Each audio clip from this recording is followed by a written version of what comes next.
রহমানকে যে show cause notice দেওয়া হয়েছে, এটাতে তিনি তার জবাব যা দিয়েছেন, সেই শোকজকে আবার যেভাবে প্রত্যাহার করা হয়েছে, তা থেকে এইটা মনে হয় যে বিএনপি আসলে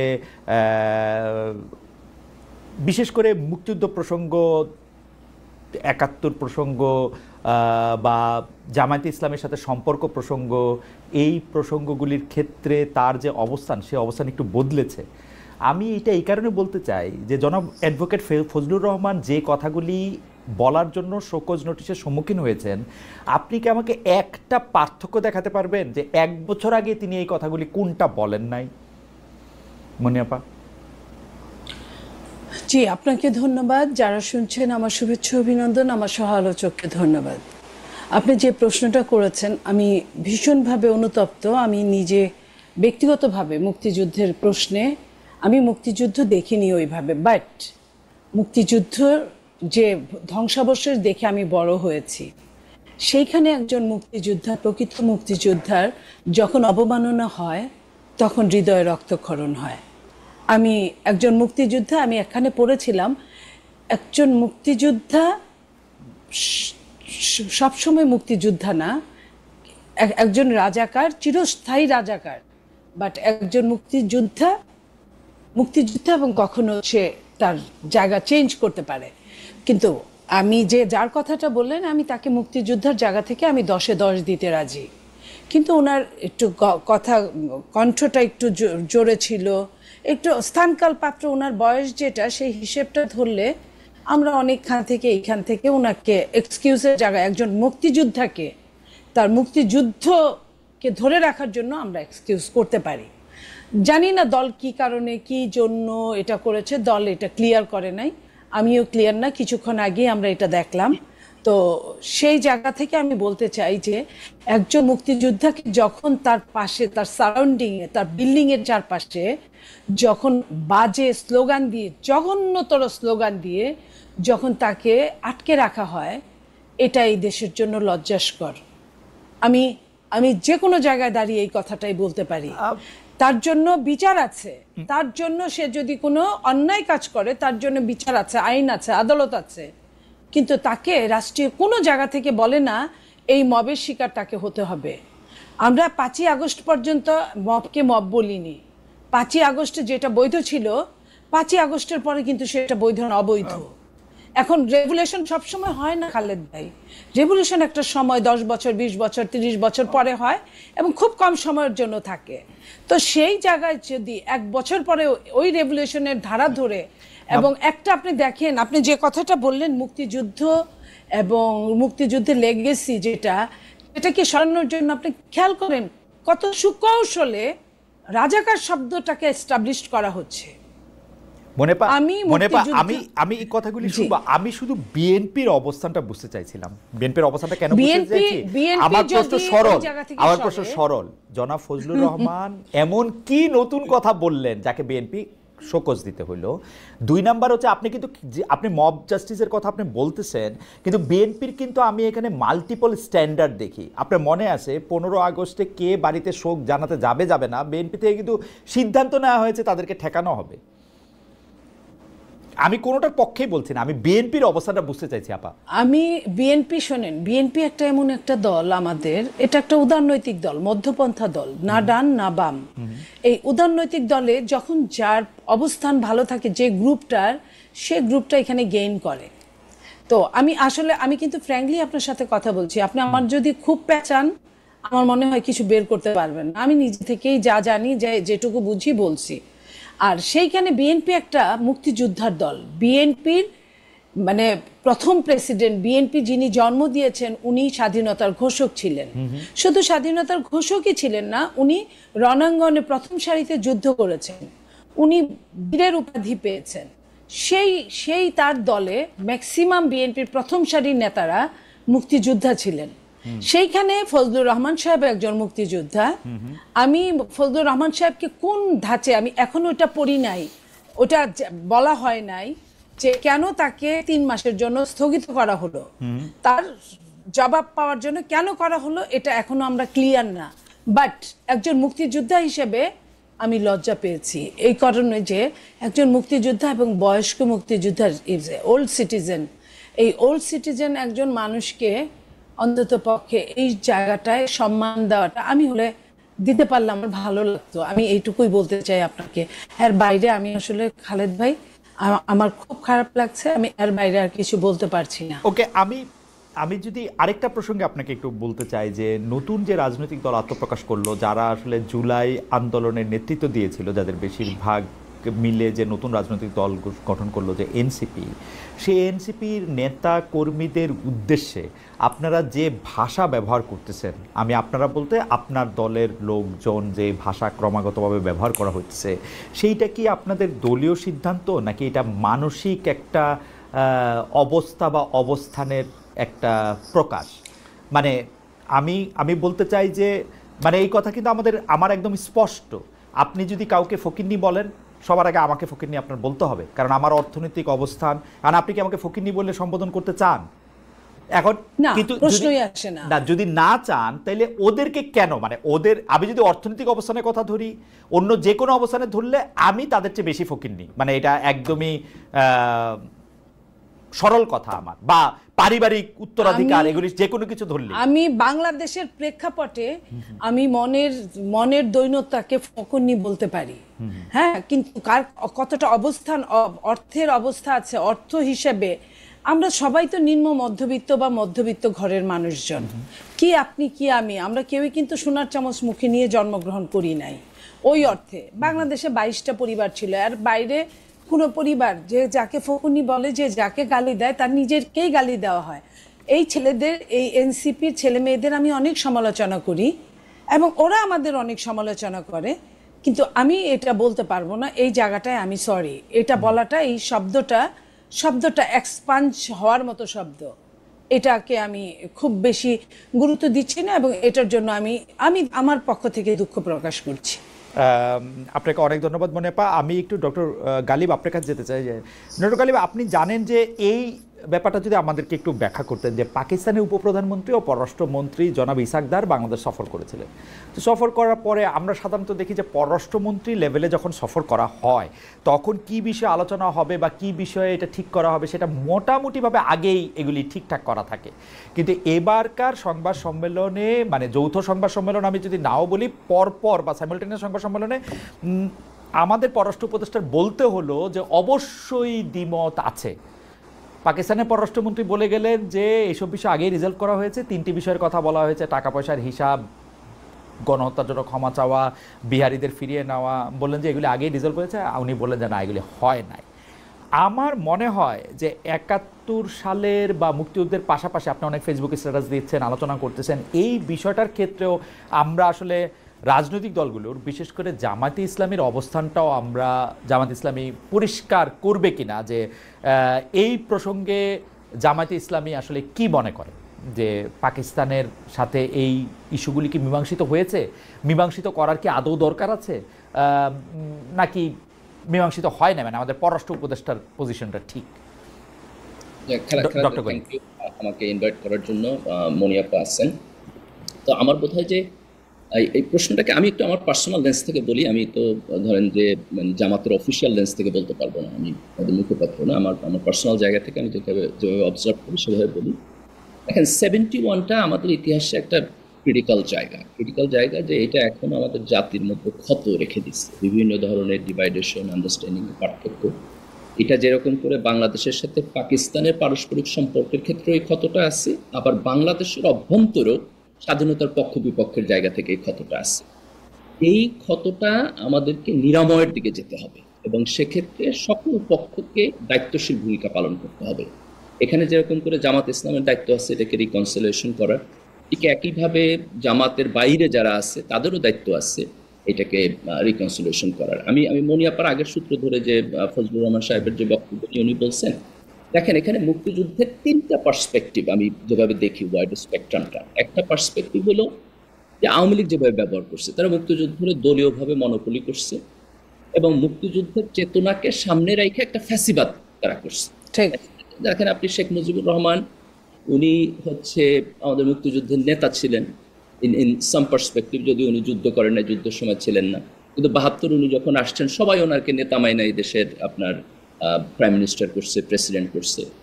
তো সেই শেখ মুজিবকেও ওনারা ফ্যাসিবাদের আইকন বানায় ফেলছেন। শেখ মুজিবুর রহমানের ছবিকে সামনে রাইখা, মূর্তিকে সামনে রাইখা, ভাস্কর্যকে সামনে রাইখা ওনারা মুক্তিযুদ্ধরে একটা ফ্যাসিবাদী প্রজেক্টে দাঁড় করেছে। তো আপনি তো এই ফ্যাসিবাদকে সমালোচনা না করে শুধু মুক্তিযুদ্ধরে গ্লোরিফাই করতে পারবেন না, তাহলে তো ফ্যাসিবাদ আবার আসবে। তো এটা হচ্ছে একটা পার্সপেক্টিভ। আমি কি এখানে একটু বলতে পারি ডক্টর গালিব, এটা পরিষ্কার করার জন্য আর কি, এটা মানে আপনি তো শিক্ষক মানুষ, এটা পরিষ্কার করার জন্য প্রথম কথা হচ্ছে আমার কিন্তু ধারণা ছিল ৭১ বাংলাদেশের একটা ক্রিটিক্যাল বিষয়, এই কথাটা নিয়ে আমার আপত্তি আছে। আপনি দ্বিতীয় কথা বলছেন যে এটা বাংলাদেশের জাতিকে ডিভাইড করছে, আমার কিন্তু ধারণা ছিল ৭১ বাংলাদেশকে একতাবদ্ধ করছে, আমরা সবাই একটা বাংলাদেশে একটা স্বাধীন দেশ পাইছি। ২ নাম্বার হচ্ছে যে আমি কিন্তু আপনার সাথে ১০০% একমত, বিগত সরকার এই মুক্তিযুদ্ধকে নিয়ে ব্যবসা করছে, তারা একটা ফেসিবাদী কাঠামোতে কিছু মৌলিক আমি কি বলবো একটা একটা একটা দেবত্ব সৃষ্টি করতে চাইছে, যেটার বিপক্ষে আমরা ছিলাম। কিন্তু আমাদের খুব আশা ছিল এটা আমরা আওয়ামী লীগ থেকে মুক্ত করে আমরা সবাই মিলে মুক্তিযুদ্ধটাকে সেলিব্রেট করব।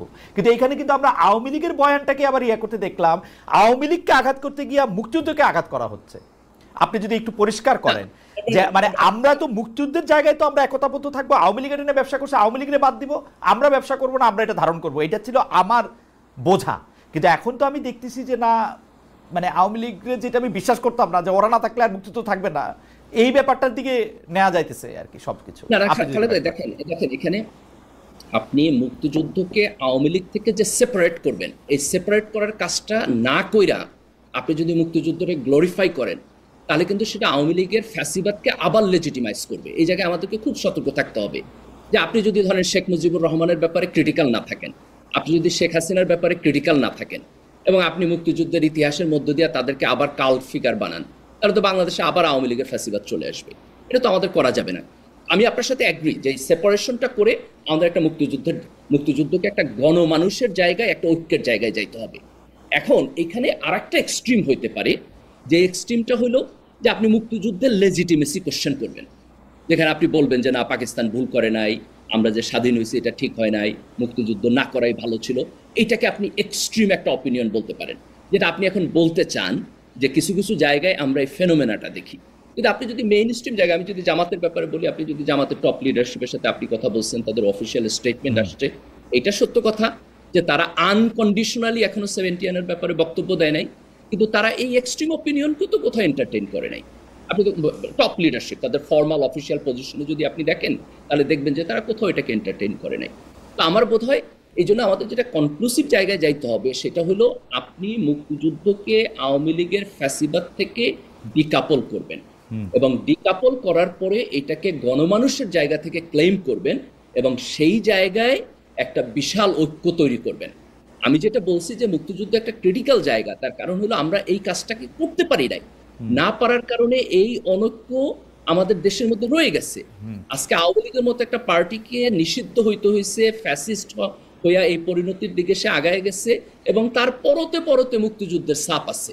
তো এটা তো আপনি এত সহজে এটাকে মানে না। কিন্তু ডক্টর গালিব, আমি দুইটা জায়গা আপনি বললেন যে এক্সট্রিম কিছু লোকের ব্যক্তিগত মতামত এটা হইতে পারে, কিন্তু আমরা কিন্তু দেখতেছি এইবার ডাকসুতে যারা আমরা ইসলামী ছাত্র শিবির বলতে যারা চিনি, তারা যে প্যানেল দিছে, সেই প্যানেলের একজন গর্ব ভরে আমাদের একজন বীর শ্রেষ্ঠকে হাইজাকার বলে পাকিস্তানের আরেক যাকে পাকিস্তান মনে করে যে তাদের বীরশ্রেষ্ঠ, তাকে গ্লোরিফাই করতেছে।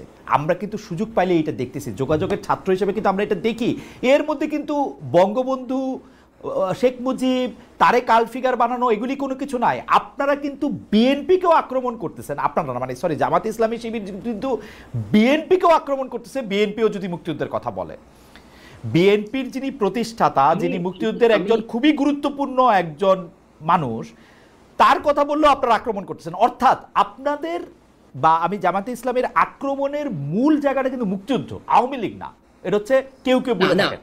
আমার বোধ হয় যে খালেদ ভাই, এই কনক্লুশনটা আনাটা ঠিক হবে না। কেন ঠিক হবে না? কারণ আপনি জামাতের এবং শিবিরের কোনো দায়িত্বশীল চাই আপনি এটা ডিরেক্টলি পাবেন না।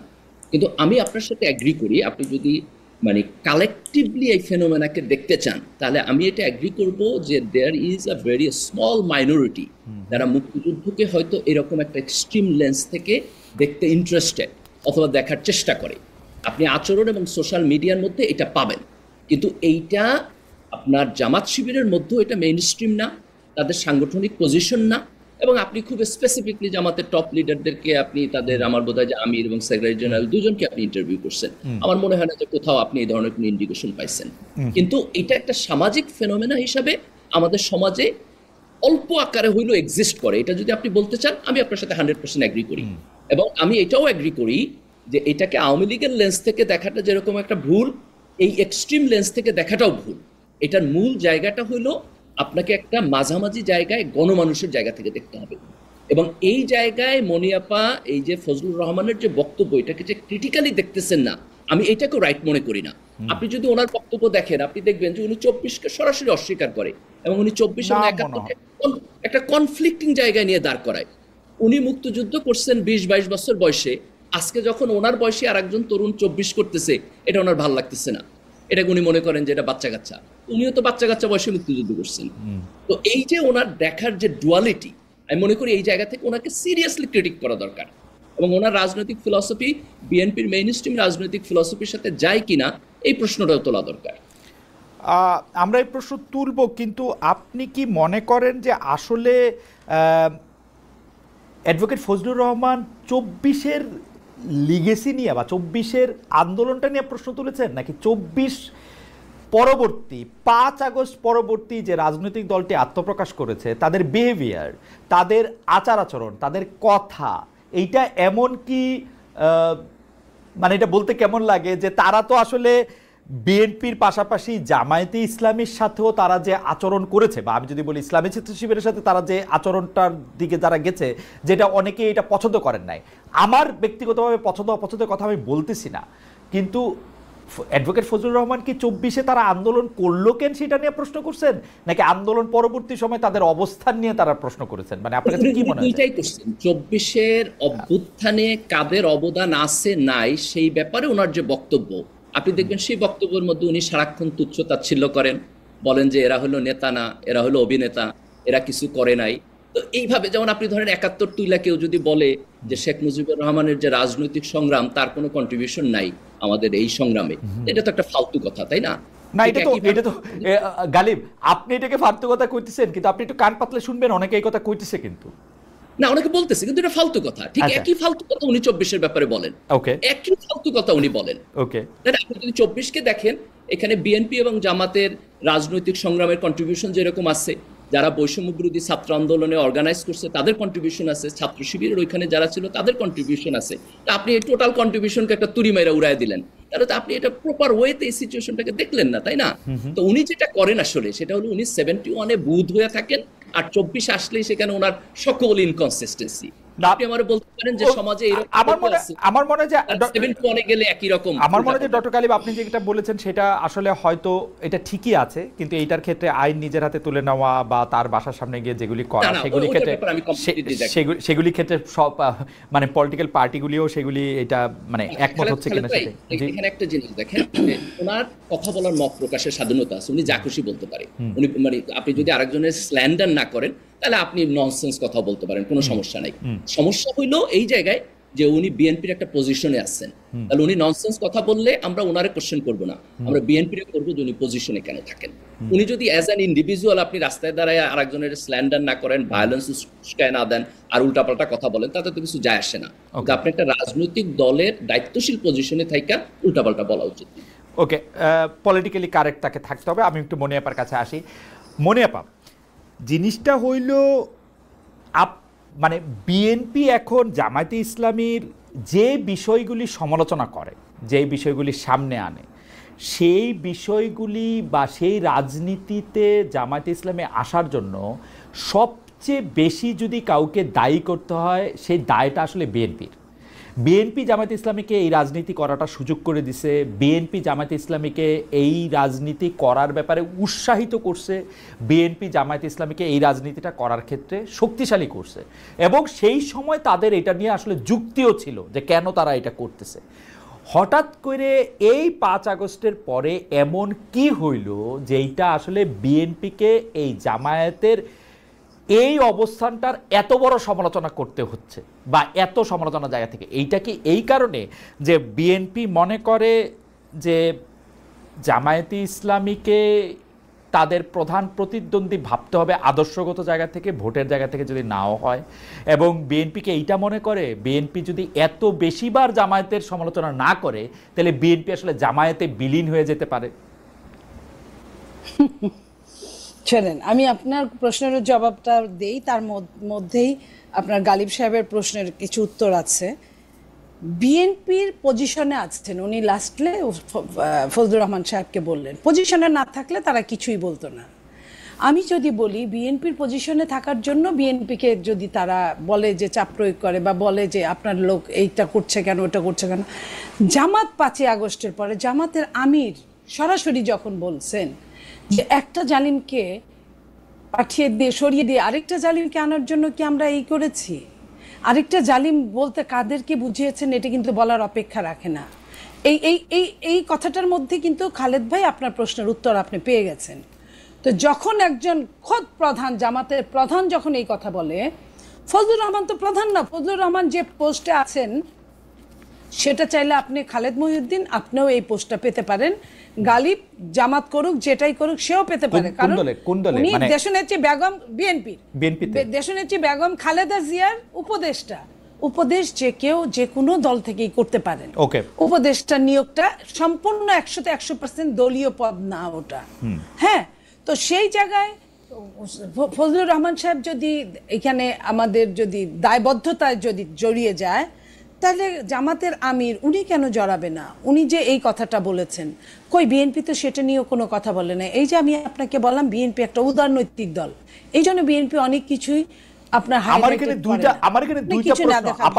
দুইটা প্রশ্ন। আপনি ডক্টর শফিকুর রহমানের কথা বলেছেন যে একজন জালিমের পরিবর্তে আরেকজন জালিম চলে আসবে, এইটার ক্ষেত্রে বিএনপি এটা নিজের গায়ে নিতেছে কেন? বিএনপি নিজেকে জালিম কেন ভাবতেছে, এটা একটা কথা। আর দ্বিতীয় কথা হচ্ছে আপা আমি একটু বলি, দ্বিতীয় কথা হচ্ছে যে ডক্টর শফিকুর রহমান একলাই শুধু এই কথা বলছেন তা না, আপনি যদি কান খোলা থাকতে তাহলে অনেকের মুখে আপনি এই কথা শুনতেন, অনেকেই বলছেন। তো ডক্টর শফিকুর রহমানকে তো এখানে একা করা যাবে না। আমি আপনার প্রথম প্রশ্নের উত্তরটা দিই এইভাবে যে ভোটের যদি রাজনীতি হয়, সত্যিকার আমার ভোটটা আমি দিব যাকে খুশি তাকে দিব, আপনি চোখ বন্ধ করে বলতে পারেন কোন দলটা ক্ষমতায় আসতে পারে, রাষ্ট্র পরিচালনায় আসতে পারে, তো তাদের গায়ে লাগবে জিনিসটা, এটা তো স্বাভাবিক ব্যাপার। আর এখানে কোনো ঢাকঢোল পিটায় বলে না। জামাত আর বিএনপি যদি ইলেকশন করে, যদি ইলেকশন সলিড হয় তাহলে বিএনপি কত ভোটে এগিয়ে থাকবে এটা আমার বলার বোধহয় দরকার পড়ে না। এটা খালেদ মহিউদ্দিন আপনিই পারেন, তো কিংবা গালিব সাহেবও পারেন। তো সেই জায়গায় আমি বলছি যে এই যে ফজলুর রহমান সাহেবকে যে এত কথা বলা হলো, গালিব সাহেব বললেন ফজলুর রহমান সাহেব কিন্তু এই ছাত্রদেরকে ছাত্রছাত্রীদেরকে 5 আগস্টের পরে স্যালুট পর্যন্ত দিয়েছেন যে এরা সোনার ছেলে, এই সোনার ছেলেদের আমার স্যালুট। তো এই যে স্যালুটটা দিয়েছেন কেন? যখন তারা দল গঠন করলো এবং মানুষকে মানুষ হিসেবে গ্রাহ্য করা বন্ধ করে দিল, তখন থেকে এবং যেভাবে আওয়ামী লীগ নিষিদ্ধ হোক আমার কোনো দুঃখ নাই, বাট আওয়ামী লীগকে অন্যায়ভাবে যেইখানে 144 ধারা জারি আপনার যমুনার সামনে, সেই যমুনায় তারা ঠান্ডা পানির মহড়া দিয়ে তারা ওইখানে মঞ্চ তৈরি করে 2 দিন বসে থেকে, যেটা কিনা আপনার প্রধান উপদেষ্টা বললেন যে এটা কোনো লয় নাই, এটা হয় না, আওয়ামী লীগকে নিষিদ্ধ করা যায় না। তার 2 দিন পরে উনি নিজে মুখে নিষিদ্ধ করলেন, আবার বিদেশ গিয়ে বললেন এটা নিষিদ্ধ না, এটা স্থগিত করলেন। কিন্তু আপনি বিএনপি করেন, আপনি এইটাকে সমালোচনা করতেছেন, আমি দেখতেছি যে এটাকে সমালোচনা করা হচ্ছে, কিন্তু 15 আগস্টে একটা ভাঙা বাড়িতে গিয়ে কে ফুল দিবে, কে পাখি দিবে, কে ওইখানে গিয়ে দাঁড়ায় থাকবে, সেইটা বিএনপি দলগত সিদ্ধান্ত নিয়ে সেটা প্রতিরোধ করে কেমনে? বিএনপির এই ডাবল স্ট্যান্ডার্ড আমরা কই রাখবো? আমি বিএনপি শোনেন, আমি বিএনপি করি কিন্তু আমার বিবেককে বিসর্জন দিয়ে না। আমার বিবেক যে কথাটা বলার জন্য আমাকে উদ্বুদ্ধ করেছে আমি সেই কথাটা আপনার সাথে বলছি। আর আপনি যেটা বলছেন বিএনপি উদ্বুদ্ধ করেছে ওইখানে গিয়ে মিছিল করার জন্য, আমার মনে হয় এটা আমি শুনি নাই। বিএনপি হয়তো কেউ অতি উৎসাহী কিছু মানুষ থাকতেই পারে, সব জায়গায় থাকে, আর বড় দল হলে বড়ভাবে উৎসাহী থাকে। সেই অতি উৎসাহী কিছু মানুষ গিয়ে এই কাজটা করেছে, আপনি এটা ড্যাম শিওর লিখে রাখেন, আপনি ধরেন। ঠিক আছে, ঠিক আছে। আর এই যে সামাজিক ফেনোমেনার কথা বললেন উনি, যে আওয়ামী লীগ থেকে দেখাও ভুল, জামাত থেকে দেখাও ভুল।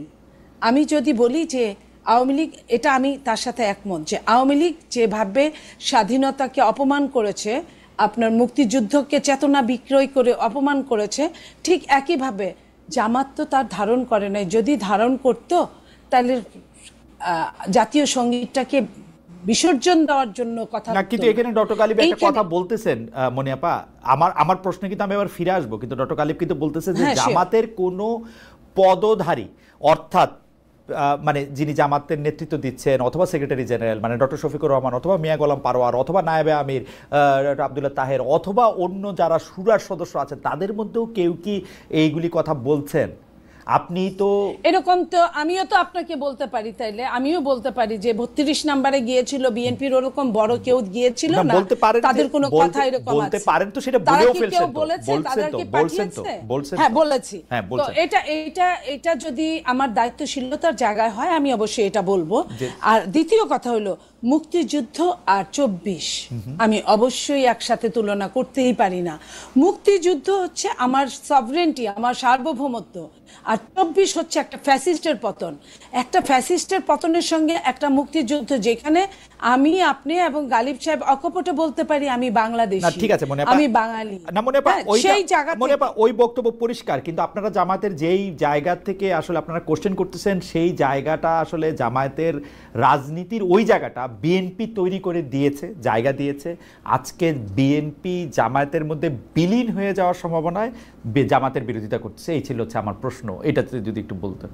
আপনি যে প্রশ্ন এটা করেছেন প্রথমে আমি বুঝেছি, বাট আমি উত্তর দেওয়ার প্রয়োজন বোধ করিনি এই কারণে, বিএনপির একজন দুইজনকে কোথায় বিলীন হয়ে গেল তাতে বিএনপির কিচ্ছু আসে যায় না। অনেকটা সাগরের মধ্যে থেকে এক বালতি পানি ফেলে দিলে যা হয়।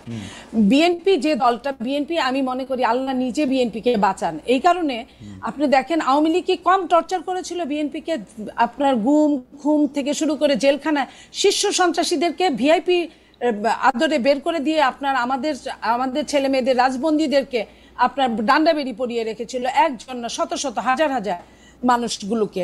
তো সেইখানে সেই আওয়ামী লীগ বিএনপিকে বিলীন করতে পারে নাই। আর যেখানে আপনি মনে করেন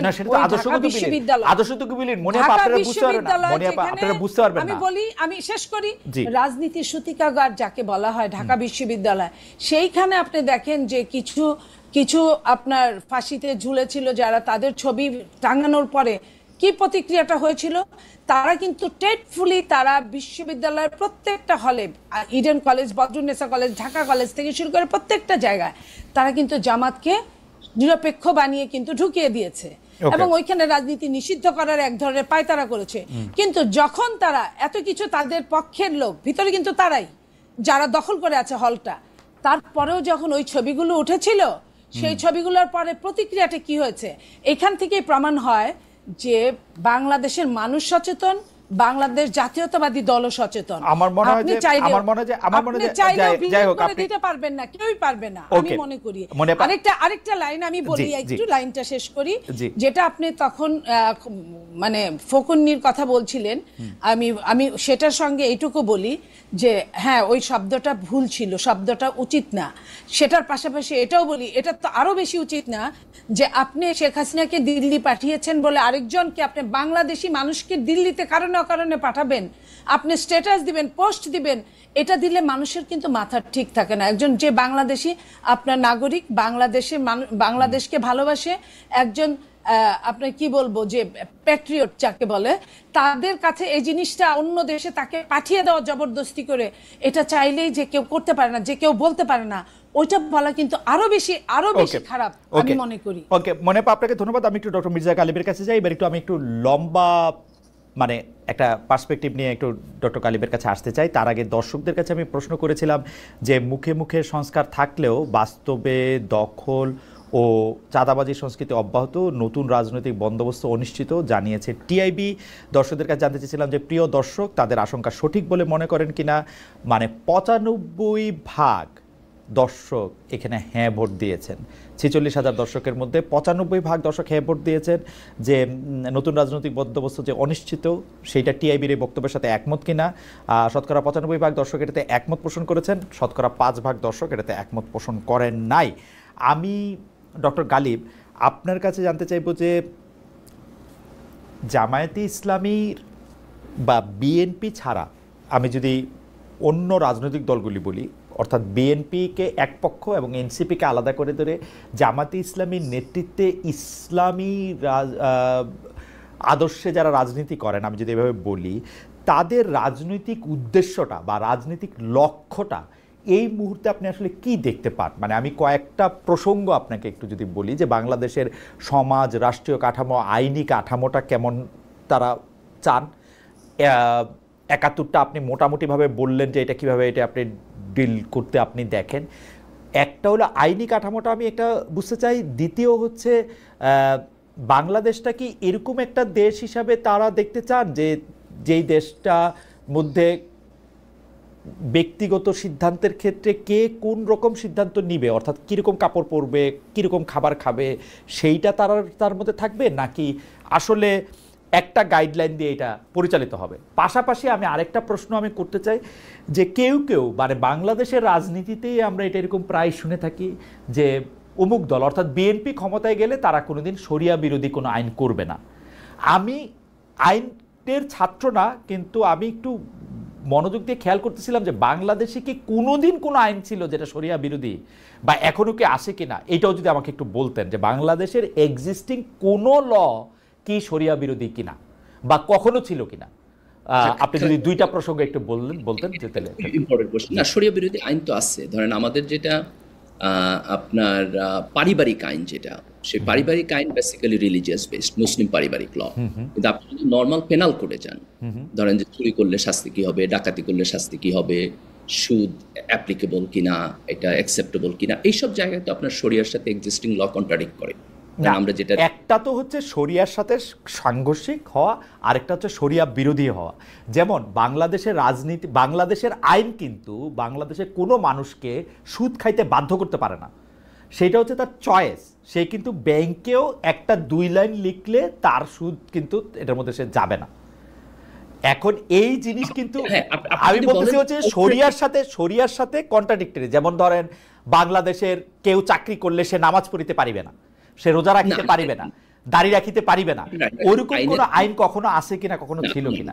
সকল জায়গায় আমাদের শরিয়া আইন নাই, কিন্তু আপনি যদি এটাকে এইভাবে ইন্টারপ্রিটেশন করেন যে আমি আমার ব্যক্তিগত এবং কালেকটিভ লাইফে ইসলামের বিধিবিধান পালন করব, তাহলে সেই স্পেসটা আমার জন্য ওপেন আছে কিনা, তাহলে এটা অলমোস্ট ওপেন আছে। আপনি বলতে পারেন 90-95% ওপেন আছে। ডক্টর গালিব, আমি যদি এই দুইটা লাইন একটু দেখি যে বিএনপি শরিয়া বিরোধী কোনো আইন করবে না, এটা শেখ হাসিনাও বলতো, কোরআন সুন্নাহ বিরোধী কোনো আইন করবে না। কিন্তু আমি খুঁজতে চেষ্টা করতেছি বাংলাদেশের কোনো আইন আছে কিনা, মানে আইন আমাকে বাধ্য করা হইতেছে যে তুমি রাস্তায় উলঙ্গ হয়ে চলাফেরা করিবে, যেহেতু শরীয়ত আমাকে বলতেছে যে আমাকে সতর ঢাকা রাখতে হবে, এর এগেইনস্টে কোনো আইন আছে কিনা যে এই জায়গায় গেলে তোমাকে এইটা করতে হবে? আমি সেইটার কথা না, এরকম বাধ্যবাধকতা সাধারণত আইন নাই। এবং এটা না থাকার কারণ হলো যে আমাদের এই দেশ যেহেতু সংখ্যাগরিষ্ঠ মুসলিম মেজরিটি কান্ট্রি, বহু আগ থেকে রাজনীতিতে আপনার এই ধর্মের একটা প্রভাব আছে। যেমন ধরুন 1970 সালের নির্বাচনেও কিন্তু শেখ মুজিবুর রহমান এই কথা বলছেন যে উনি কোরআন সুন্নাহ বিরোধী কোনো আইন করবেন না। এটা হিস্ট্রিক্যালি চলে আসছে। যখন 47-এ যখন পাকিস্তান হইলো, পাকিস্তান যখন তার লিগাল ফ্রেমওয়ার্কের কথা বলছে, তখন কিন্তু আপনার এই মুসলিম ভ্যালুসগুলো ওখানে গেছে। ইভেন ব্রিটিশরা আইসাও কিন্তু এই দেশে মুসলিম পারিবারিক আইন চেঞ্জ করে নাই, কিন্তু সামটাইমস এটা আসে। কিভাবে আসে আমি আপনাকে বলি। যেমন ধরেন যে উত্তরাধিকার আইন যখন আসে মেয়েদের সম্পত্তিতে সমান অধিকারের প্রশ্নে, তখন আপনি দেখবেন যে নারী অধিকার কমিশন কিছুটা প্রোগ্রেসিভ জায়গা থেকে তারা যে ইসলামের আপনার উত্তরাধিকার আইন, সেটার সাথে একটা কন্ট্রাডিক্টরি জায়গায় গিয়ে দাঁড়ায়। তো কিছু কিছু জায়গায় এই সম্ভাবনা থাকে, কিন্তু অল্প। আমি আপনার মেইন প্রশ্ন আপনি যান, কিন্তু আপনি আমাকে, আপনার সাথে তো আমার বিভিন্ন সময় আরো কথা হবে ক্যামেরার সামনে বা ক্যামেরার বাইরে।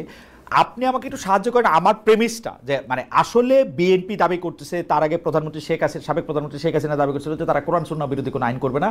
আমার থিসিসটা হলো বাংলাদেশে কোনো আইনকে আপনি কোরআন বা সুন্নাহর দৃষ্টিকোণ থেকে বিরোধী বলতে পারবেন কিনা, সাংঘর্ষিক বলতে পারবেন কিনা, অর্থাৎ কোনো হারাম জিনিস হালাল বাংলাদেশে এরকম কোনো কিছু আছে কিনা, এটা আপনি আমার পরে সাহায্য করেন। আচ্ছা, আমি এটা নিয়ে আলোচনা করবো, কিন্তু আপনি বাধ্যবাধকতার জায়গা থেকে যদি ধরেন তাহলে আমি আপনার সাথে এগ্রি করি যে মূল প্রেমিসটা আসলে ইসলামের সাথে অ্যালাইন্ড, এবং আমাদের মোরাললেস সকল পলিটিক্যাল পার্টি এই কথাটা বলে যে তারা নতুন করে এমন কোনো আইন করবে না যেটা ইসলামের সাথে সাংঘর্ষিক, এবং এটা আমি খুব পজিটিভ মনে করি গণতন্ত্রের জায়গা থেকে, থিওলজি না, গণতন্ত্রের জায়গা থেকে। কিভাবে? আপনার দেশের 90% মানুষের যদি ধর্মের ব্যাপারে কনসার্ন থাকে তাহলে তো ডেমোক্রেটিকলি তার সেই কনসার্ন আইনের মধ্য দিয়া রিপ্রেজেন্টেশন হওয়া উচিত, তাই না? তো এটাই গণতন্ত্রের মধ্যে দিয়ে হয়েছে, এটা এবং ভালো জিনিস। এখন আপনি আসেন যে ইসলামী রাজনৈতিক দলগুলো তাহলে আলাদা করে কি চায় বা এই সময় তারা কি অফার করতে পারে। এখানে কিছু কিছু জিনিস সহজ আর কিছু জিনিস কমপ্লিকেটেড। যেমন সহজ জিনিসটা হলো যে তারা এখন বলে যে, যেমন জামাত ইসলামকে যদি বলেন আপনি, জামাত বলে যে তারা সৎ লোক চায় এবং তারা যোগ্য লোক চায়। তো তারা ইসলামকে এইভাবে দেখে যে একটা রাজনৈতিক দল যদি ইসলামের নীতি আদর্শের উপরে বড় হয়, এইটার পড়াশোনার ট্রেনিং তাদের অভ্যন্তরে থাকে, তাহলে এই রাজনৈতিক দল যে লিডারশিপ তৈরি করবে তারা অনেস্টলি দেশের নেতৃত্ব দিতে পারবে, এবং এই জায়গা থেকে তাদের প্রোগ্রেসিভ ভূমিকা আছে। যেমন ধরেন এখনকার সংস্কার যে প্রপোজালগুলো আসতেছে, আপনি দেখবেন যে ইসলামী দলগুলো পিআর এর মতো অ্যাডভান্স ডেমোক্রেটিক প্রসেসকে সাপোর্ট করতেছে, তার মানে তারা একটা গণতান্ত্রিক সংস্কার প্রক্রিয়ার পক্ষে দাঁড়ায়। এটা হচ্ছে কারণ তারা সরাসরি ভোট করলে হাইরা যাবে, সেই জন্য না, আপনি এটারে দুইভাবে দেখতে পারেন। আপনি চাইবে এইভাবে ইন্টারপ্রেট করতে পারেন, আরেকভাবে আপনি ইন্টারপ্রেট করতে পারেন যে তারা একটা বেটার ডেমোক্রেটিক সিস্টেম চায়। যেমন আপনি ধরেন যে প্রধানমন্ত্রী, ডক্টর গালিব আমি মাঝখানে একটা কথা বলে রাখি। আমার এক জামায়াতের নেতার সঙ্গে কথা হইতেছিল এক অনুষ্ঠানেই, উনি আমাকে বলে গেলেন যে ৭১% লোক বাংলাদেশে পিআর সিস্টেমে ভোট হোক সেটা চায়, যেটা জরিপে উঠে আসছে। এখন আমি যেহেতু একটু বয়সও হয়েছে, একটু স্লো হয়ে গেছি, আমি কিন্তু এটা ওনারা বলতে পারলাম না এই জরিপটা ছিল হচ্ছে উচ্চকক্ষের জন্য, না উচ্চকক্ষের জন্য, সেটা ছিল। উনি কিন্তু ব্যাপারটা এমনভাবে বলছেন যে এটাই সংসদ নির্বাচনের জন্য ৭১% লোক চায় যে এটা পিআর সিস্টেম, উনি এটা এইভাবে বলছেন। কিন্তু না, ট্রু খালেদা, দেখেন নিম্নকক্ষে পিআর এর ব্যাপারে কিন্তু আমিও বিরোধিতা করছি, আমি নিম্নকক্ষে পিআর এর পক্ষে না, কিন্তু আমি পয়েন্টটা ওইখানে তুলতেছি না। আমি পয়েন্টটা তুলতেছি, আপনি যদি ইসলামী রাজনীতিকে বুঝতে চান তার প্রায়োরিটি কোথায়, তাহলে আপনি দেখবেন যে সে ডেমোক্রেটিক সিস্টেমটাকে আরো ভালো করতে চায়, এবং এর মধ্য দিয়ে দেশে একটা ভালো জনবান্ধব গণতান্ত্রিক পদ্ধতি তৈরি করতে চায়, একটা কল্যাণ রাষ্ট্র তৈরি করতে চায়। এই ভোকাবুলারি এবং এই কাজ আপনি তার মধ্যে দেখবেন। এটা হচ্ছে আমার আর্গুমেন্ট এখানে, প্রথম পয়েন্ট। সেকেন্ড হলো, সে চায় যে ইসলামী মূল্যবোধের একটা রিফ্লেকশন সমাজে, রাষ্ট্রে, আইনে সকল জায়গায় থাকুক, সে এটাকে প্রিচ করবে। সে এডুকেশন সিস্টেমের মধ্যে আরো বেশি করে ইসলামকে প্রিচ করবে, সে রাষ্ট্রের পদ্ধতির মধ্যে ইসলামকে প্রিচ করবে।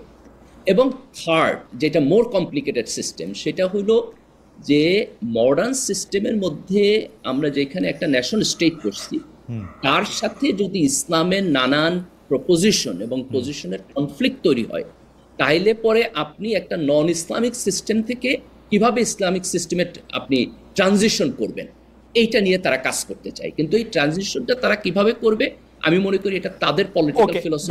এখন ডক্টর গালিব, আমি একটু শুধু মানে একটু ভেঙে ভেঙে বুঝতে চেষ্টা করি, কারণ অনেকের কাছে আমি এটা জানতে চাই, কিন্তু আসলে তো মানে ইসলামী মূল্যবোধ বলে আপনি যেটা বললেন যে ইসলামী মূল্যবোধ কায়েম করতে চায়, কিন্তু ইসলামী মূল্যবোধ বলতে তো কোনো A+B² সূত্র নাই।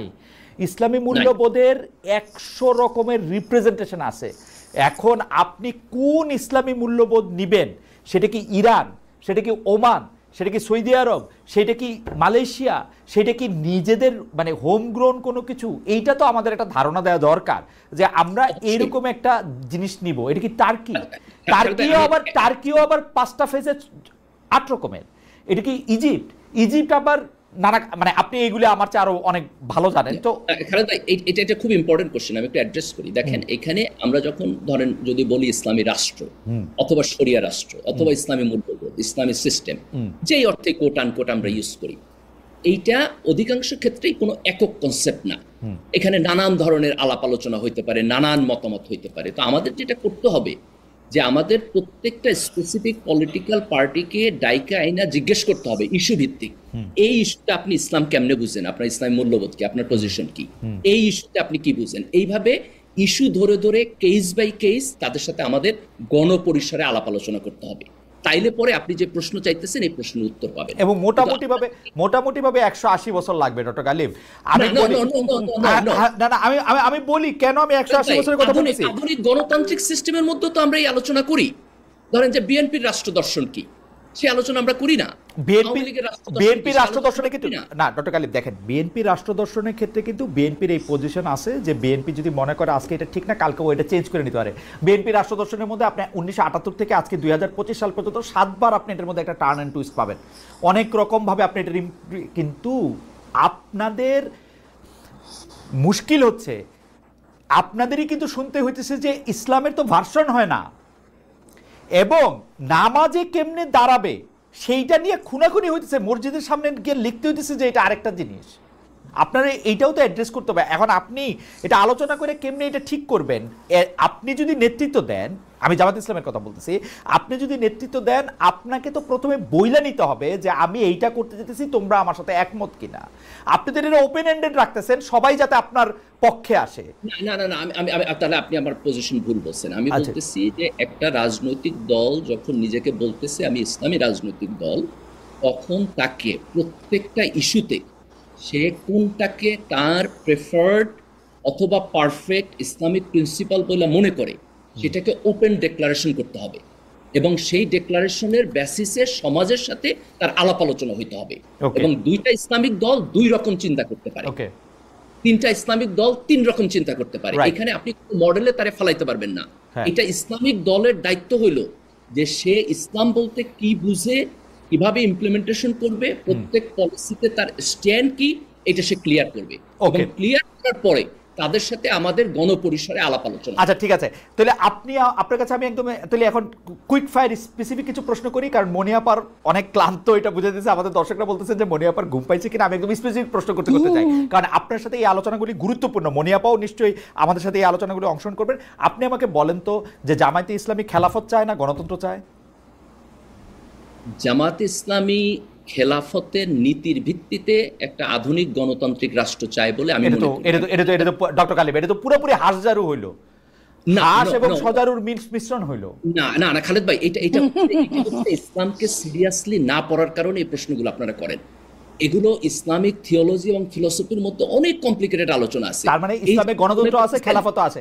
মানে ডক্টর গালিব আমি আপনাকে একটা খুব ক্লিয়ার প্রশ্ন বলি। আপনি শাসক নির্বাচনে আবু বকরের সিস্টেম চান না ওমরের সিস্টেম চান, কোনটা ইসলাম? আপনি আমাকে বলেন কোনটা ইসলাম। একভাবে শাসক নির্বাচন আমাকে বলেন কোনটা ইসলাম। আপনি উমাইয়াদের শাসন ব্যবস্থা চান, আব্বাসীদের শাসন ব্যবস্থা চান, আপনি আমারে বলেন কোনটা ইসলাম। আমার দুইটাই ইসলাম। দেখেন আবু বকর রাদিয়াল্লাহু তাআলা, এখন জামাতি ইসলামী কি আমাকে পরিষ্কার করছে যে ও কোনটা চায়, উমাইয়াদের চায় না আব্বাসীদের চায় না অটোমানদের চায়? ও আমারে পরিষ্কার করছে না, জামাত ইসলাম এটা করে নাই। আমি এটাই বলতেছি যে ইসলামিক রাজনৈতিক দলের দায়িত্ব হলো এটাকে ক্লিয়ার করা। কিন্তু আপনি যখন এই কথা বলেন যে আমি যখন বললাম যে খেলাফতের প্রিন্সিপালের আলোকে সে আধুনিক রাষ্ট্র চায়, আপনি এই দুইটা জিনিসকে কনফ্লিক্টিং মনে করতেছেন এবং মনে করতেছেন আমি যখন দুইটা মিক্স করতেছি আমি একটা গোজামিল দিতেছি।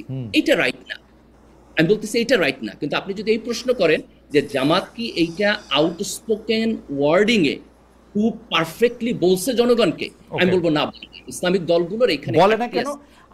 আমার মনে হয় যে আমরা একটু গালিবের কাছে আসি আবার। ডক্টর গালিব, আপনি আমার এটা বলে না কেন সেটা বলবেন। আরও কিছু জিনিস আমার স্পেসিফিক আপনার কাছে জানার আছে, কারণ আপনার সাথে কথা বলা মানে হচ্ছে অনেক কিছু জানা, তো সেই জন্য আমি আসছি আবার আপনার কাছে। কিন্তু মনিয়াপার কাছেও আমি একটু জানতে চাই যে মনিয়াপা একইভাবে, মানে আমরা এই মুহূর্তে কি তর্ক হইতেছে আসলে 2025, আপনাকে আমি আসলে প্রায় 30 বছর ধরে চিনি, তো 2025-এর তর্ক তো আসলে শুধু 2025-এর তর্ক হবে না, মানে আমরা বেঁচে থাকলে নিশ্চয়ই 2045 সালেও আমরা একটা কথা বলবো। আপনি 2025 সালের প্রেক্ষিতে আপনি আসলে বিএনপির কোনো রাজনৈতিক আদর্শের জায়গা থেকে কোনো পরিবর্তন দেখেন, কোনো অবস্থান দেখেন, স্পেসিফিক কোনো একটা জায়গায় যাওয়ার লক্ষ্য দেখেন? যেমন আপনি খুবই রাগ হইলেন যখন বলা হলো এক জালিম থেকে আরেক জালিমে যাওয়ার, কিন্তু আপনি বিশ্বাস করেন, মানে আমি এক ফোঁটাও বাড়ায় বলতেছি না, বাংলাদেশে যেই দুষ্টামি যেই চাঁদাবাজিগুলি এখন আওয়ামী লীগ করতো তার 90% এখন বিএনপি করতেছে। এই যে এক জায়গা থেকে আরেক জায়গায় এখন যদি ক্ষমতা আসে তাহলে 105% করবে। আসলে ক্ষমতায় আসার জন্য 105% নাও করতে পারে, এই কারণে যে বিএনপি, আমি আগেও বলেছি, বিএনপি একটা উদারনৈতিক দল। বিএনপিতে এই উদারনৈতিকতার জন্য অনেকেই ইন করে ফেলে। এই ইন করাটা বিএনপি যদি আর একটু ঠেকাতে পারে, বিএনপির জন্য মঙ্গল হবে। আর বিএনপির কাছে এই মুহূর্তে কোনো ক্ষমতার দণ্ড নাই। বিএনপি সর্বোচ্চ পারে কি আপনাকে বহিষ্কার করতে, যদি বিএনপি করে থাকেন এবং চাঁদাবাজির সাথে লিপ্ত থাকেন, সেখানে বহিষ্কার করতে পারে। তো বিএনপি বহিষ্কার করেছে ইতিমধ্যে প্রায় 7-8 হাজার মানুষকে। সেইখানে বহিষ্কার করার পরেও বিএনপি রিকোয়েস্ট করেছে নির্বাহী প্রধান থেকে শুরু করে প্রত্যেককেই, সরকারকে রিকোয়েস্ট করেছে, পুলিশকে রিকোয়েস্ট করেছে, আপনার যে আইনের দণ্ডটা, আমরা কিছুই বলবো না, আপনারা আপনাদের মতো আইনের দণ্ডটা হাতে তুলে নেন। শাস্তি, যে অন্যায় করবে সে শাস্তির মাঝখানে যাবে। আর বিএনপি শুধু নাম দেওয়া হচ্ছে, জামাত কিন্তু কোনো অংশে পিছিয়ে নেয় আপনার এইসব কারণে। জামাত সব বড় বড় গুলো দখল করছে, চাঁদাবাজি করছে, জামাত যেটা করে সেটাকে হাদিয়া। ঠিক না আপা, আপনি একটা ইউনিয়ন পরিষদে এখন ফোন দেন, ওই ইউনিয়ন পরিষদের টিএনও সাহেবের সামনে, ইউএনও সাহেবের সামনে এখন একটা বিএনপির লোকই বসে আছে, ও ঠিক করে দিচ্ছে রাস্তায় কি হবে না হবে। এখন রাত হয়ে গেছে, এখন না থাকতে পারে, এখন ইউএনও সাহেবের বাংলোতে থাকতে পারে, সকাল হইলে আবার অফিসে যাবে। দেখেন, যে দলটা বেশি বড় সেই দলের মানুষগুলোও অনেক হয়। সেইখানে আপনি যদি ওই রেশিও ধরেন, যে দলের ভোট 7 থেকে 8%, তাদের যে মানুষগুলো থাকবে, যে দলের ভোট 30 থেকে 35% বা 40%, সে দলের মানুষগুলো একটু বেশি থাকবে। এটা আমি নিরপেক্ষতার দৃষ্টিতে আপনাকেও অনুধাবন করার জন্য আমি প্রপোর্শনেট করেই বলতেছি যে ধরা যাক বিএনপি হচ্ছে একটা 100 বড় দল, ধরা যাক জামাত হচ্ছে একটা 10 বড় দল, সুতরাং বিএনপি যদি 100টা চাঁদাবাজি করে, জামাতের 10টা এবং এনসিপির 8টা করা উচিত। কিন্তু এটা এরকম না, এনসিপি 8টা, জামাত 10টা করলে বিএনপি করতেছে 1022টা। আমি আপনাকে বলি, এনসিপির যেটা, এটা তো কিংস পার্টি, তাকে যেভাবে সরকারের প্রশাসন থেকে শুরু করে প্রত্যেকেই যেভাবে নমনম করে, সেটা তো বিএনপি করে না। বিএনপিকে তখন কি হয়, বিএনপির হয়তো বা তার শক্তি আছে, 10 জনকে নিয়ে যায়, সেখানে যায়, ভাগ করে, ভাগাভাগি করে, হতে পারে, আমি হতে পারে দিয়ে কথা বলছি, সেখানে বিএনপির এটা করতে হয়। আর জামাত অত্যন্ত অত্যন্ত আপনার বুদ্ধি অ্যাপ্লাই করে, যে বুদ্ধিটা জামাত দেখেন, প্রথমেই আপনার ব্যাংক ট্যাঙ্ক হতে পারে জামাতের এক সময় ছিল, কিন্তু এটা তো আইনের মাধ্যমে যেতে পারতো, তা না করে নিজেরাই কিন্তু দখল করে নিয়ে বসে গেছে। এবং ও জামাতও কিন্তু আপনার যদি আপনার ইউনিয়ন পর্যায়ে খুঁজ নেন, আপনার জামাতও কিন্তু কোথাও কোথাও, আপনি এই যে ধরেন সিলেটের পাথরের, সাদা পাথরের কথাই বলি, আপনার ওইখানে কিন্তু সহযোগী যোদ্ধা হিসেবে ছিল, সহযোদ্ধা। আমি এইখানে, আমি তো বলছি, আপনি তো বলেন না, আমি মনে করালাম, ঠিক না? তো সেইখানে ওই জায়গাটায় তখন কিন্তু কোনো বাদ বিচার থাকে না। তো যেইখানে যাদের ক্ষমতা যেখানে বেশি, সেইখানে তারা সেইখানে অ্যাপ্লাই করে। এইখানে যদি সরকার যদি আইনের অনুশাসনটা হাতে তুলে নিত, শাস্তির আওতায় যদি তাদের নিয়ে আসতো, তাহলে কিন্তু এই ধরনের কোনো প্রশ্নই আসতো না। আজকে দেখেন, আপনার ডেভিল হান্ট নামে যে আমার সেনাবাহিনীর ভাইরা যে জিনিসটা সৃষ্টি করলো, আপনার ডেভিলদের নাতিপুতিদের অ্যারেস্ট করলো। কয়টা ডেভিল আপনার অ্যারেস্ট হয়েছে বলেন? কয়জন? শুনি যে 17,000 16,000 নাকি লিস্ট হয়েছে। সেই লিস্টগুলো অ্যারেস্ট করতে বাধাটা কোথায়? বাধা বিএনপির বিএনপি বড় দল, বিএনপি লিস্ট দিয়ে রাখছে, খালেদকে গ্রেফতার করতে পারবেন না, যত বড় ডেভিল। আমি সেনাবাহিনীর সাথে কিন্তু বিএনপি যায় পারবে না, হয়তো পুলিশের এই মুহূর্তে ট্রমাটাইজ পুলিশের সাথে। সেনাবাহিনী তো আপনার ডেভিল হান্ট কি বের করেছে? সেনাবাহিনী বের করেছে। সেনাবাহিনী তাহলে কেন অ্যারেস্ট করে না? সেনাবাহিনী প্রতিটা জেলায় জেলায় আছে, জরুরি আইনের মধ্যে। আমি খালি আপনাকে মনে করাই দিই, তাহলে কেন সেনাবাহিনী? আপনার খালি আমি মনে করে দিই, এনসিপির আপনি কিংস পার্টি করতেছেন, কিন্তু গত কয়েকদিনে এনসিপির যাদের যাদের গ্রেফতার করা হয়েছে, তারা সবাই কেন্দ্রীয় নেতা, কিংস পার্টি হিসাবে তারা কোনো রকম কোনো বাড়তি কোনো সুবিধা পায় নাই। অন্যদিকে প্রত্যেকটা ডিসি, প্রত্যেকটা এসপি নিজেদেরকে ছাত্রলীগ, ছাত্রদল, যুবদল, বিএনপির লোক হিসাবে ঠারে ঠোরে নানাভাবে পরিচয় দিতেছে। সচিবদের মধ্যে অনেকে বিএনপির কি বলে, যথেষ্ট পরিমাণে বিএনপি কিনা দেখে ফিরে আনা হইতেছে। আপনি এগুলি, আপনার ইতিহাস কি বলে যে আগুন খাবে সে আংরা ফেলবে, হ্যাঁ, তাই না? রাইট। সে কয়লা ফেলবে। সো আপনারা কেউ, আপনারা মানে এটা আমার শব্দগত কথা বলছি, আপনারা যারা বিএনপিকে নিয়ে এত কথা বলছেন, তারা শাস্তির আওতায় না গিয়ে, বিএনপি এমন দানব না যে আপনি শাস্তির আওতায় গেলে কিছু করতে পারবে। কেন এই সরকার আসার পরে বিএনপি আপনার সেনাবাহিনীর হাতে মারা যায় নাই? এই ইতিহাসও তো আছে। কই তারা কি তাদের পরিবার কি অথচ যে মারা গেছে সে কিন্তু ওরকম দোষী ছিল না, তারা কি কিছু করেছে? এই যে আপনি বলছেন আপনার খুলনায় কি হয়েছে, যে ছেলেটাকে বিএনপি যুব দলের বহিষ্কার করলো সেই ছেলেকে কয়দিন পরে জামাত মেরে ফেললো। শুধু মারলই না, রক কেটে দিল তাদের পুরানা জায়গাটায়। তারা স্মরণ করিয়ে দিল যে আমরা কিন্তু আমাদের অস্ত্র জমা দিয়েছি, কিন্তু আমরা কিন্তু ট্রেনিং ভুলে যাইনি।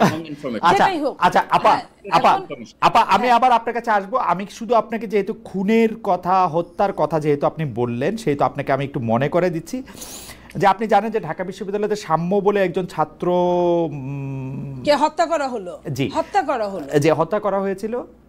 সেই সাম্য হত্যার পরে সাম্যর একজন আত্মীয় আমাকে একটা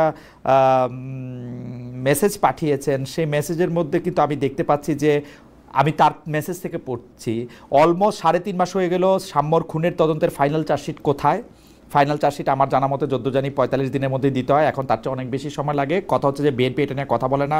পুলিশের ভাষ্য মতে খুনিরা সবাই ধরা পড়েছে। তাহলে খুনিরা যদি ধরা পড়েই, তাহলে তো তারা কেন তাকে খুন করেছে সেটা অবশ্যই জানে। এরএসএ এতদিন পরে খুনের মোটিভ জানানো হলো না কেন? আমরা বিএনপি থেকে এখানে একটা রহস্যজনক চুপ থাকা দেখি। আমরা দেখি যে কোনো হত্যাকাণ্ড বা যে কোনো খুন বা যে কোনো ইনসিডেন্ট বিএনপি এক ধরনের পলিটিক্যাল কারণে ব্যবহার করা যায়। মনে হয় আপনি দুজনেই, আপনি আমার বড় বোনের মতো, কারণ ঢাকা ইউনিভার্সিটিতে আমরা দুজনেই পড়েছি। এই ছাত্রটি আমাদের ছোট ভাইয়ের মতো। আপনি এটি নিয়ে কি বলেন যে বিএনপি এই খুনটিকে রাজনৈতিকভাবে ব্যবহার করছে কিনা, করেছে কিনা, এবং এটি নিয়ে অবস্থান কি? আমরা ফিরে আসছি আপনার কাছে আপা, আমরা ফিরে আসছি। আপনাকে প্রশ্নটি আপনি করে রাখলাম।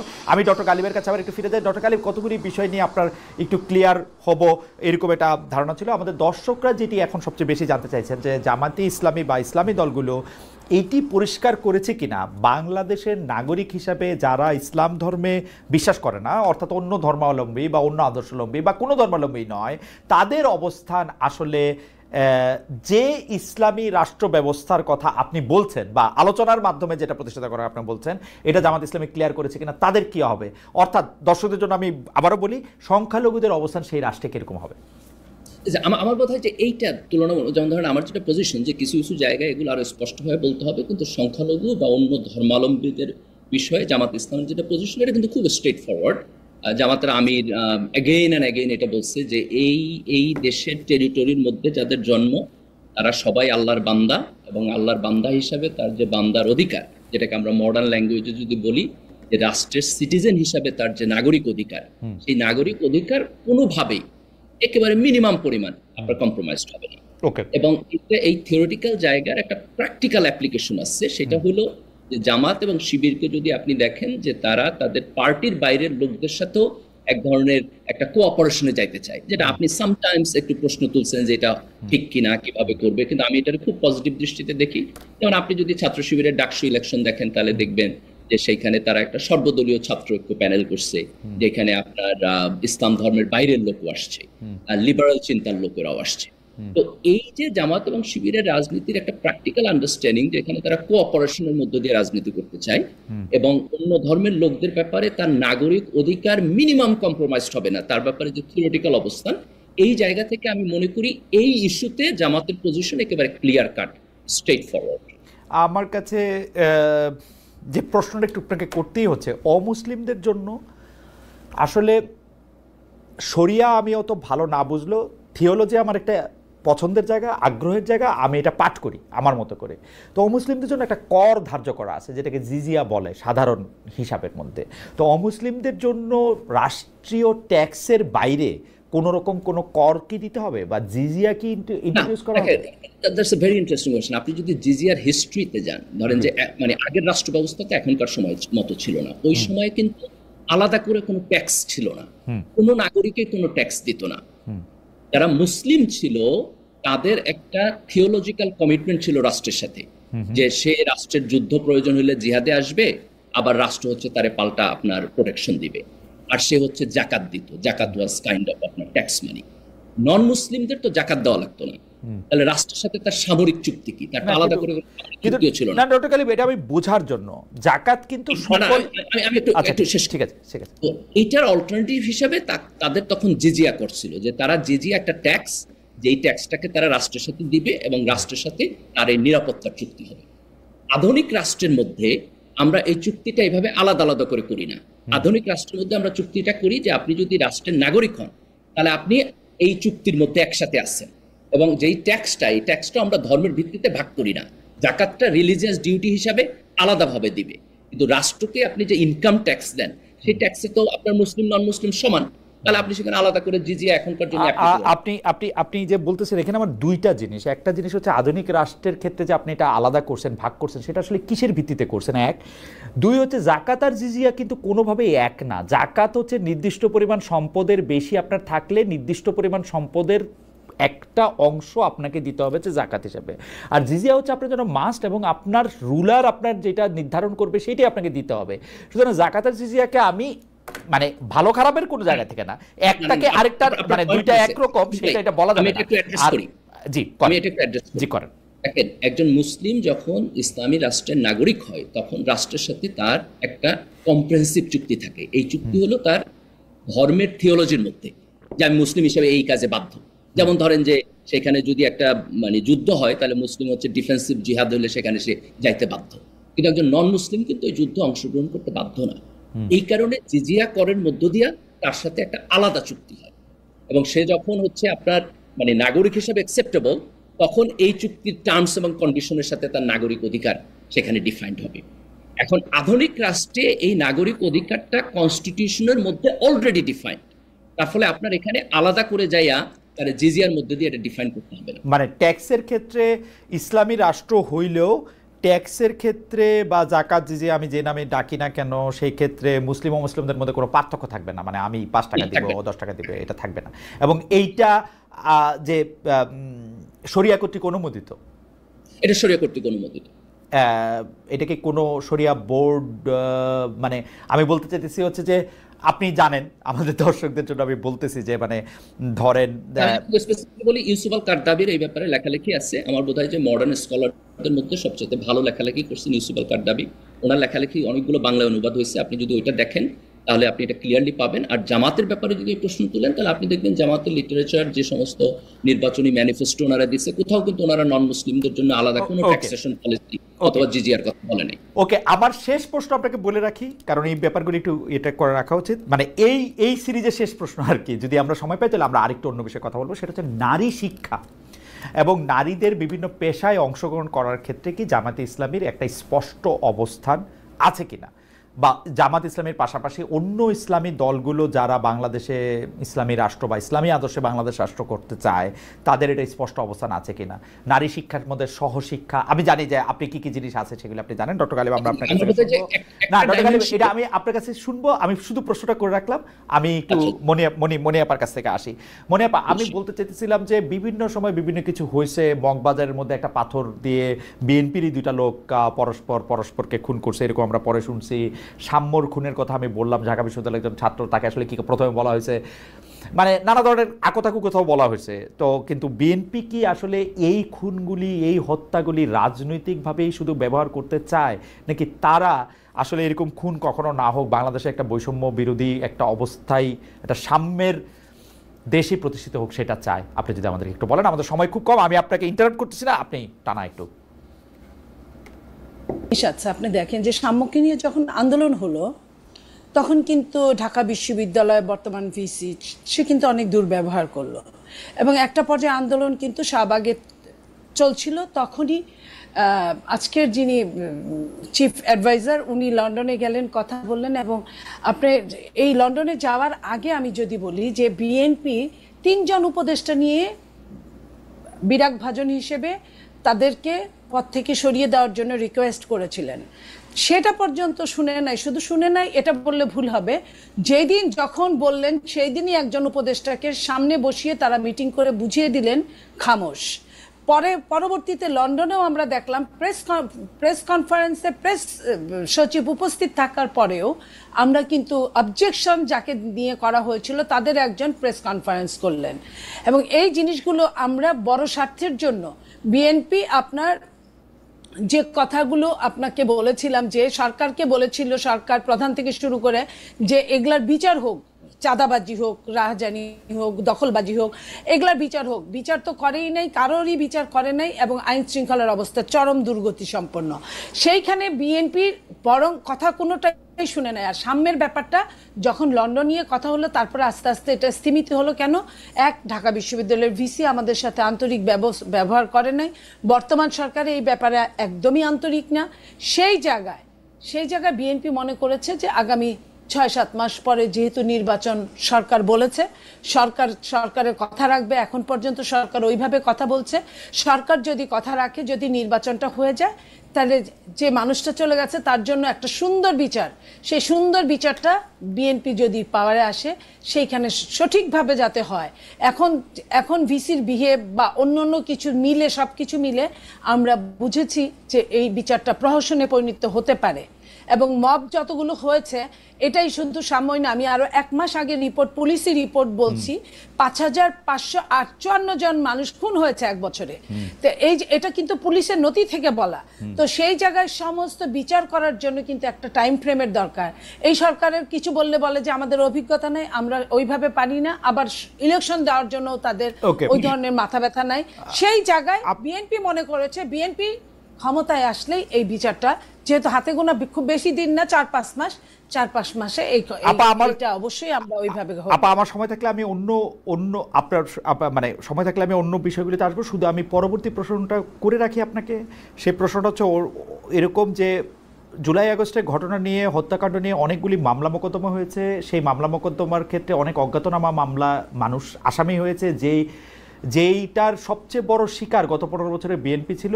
বিএনপির স্থানীয় নেতারা সেইটার এখন সবচেয়ে, স্থানীয় নেতা কর্মী এবং আপনাদের মতো কেন্দ্রীয় নেতা কর্মীও নিশ্চয়ই এইটার সুবিধা পাচ্ছেন বা এটা জানছেন যে তারাও এরকম মামলা বাণিজ্য এখন জোরে সোরে করতেছে। আপনি যদি এই মামলা, আমি নাম দিয়ে দিব যদি আমাকে এই সুবিধা না দেন। এই প্রসঙ্গে একটু আপনার কথা শুনবো। মনে হয় আমি আপনার কাছে আসছি।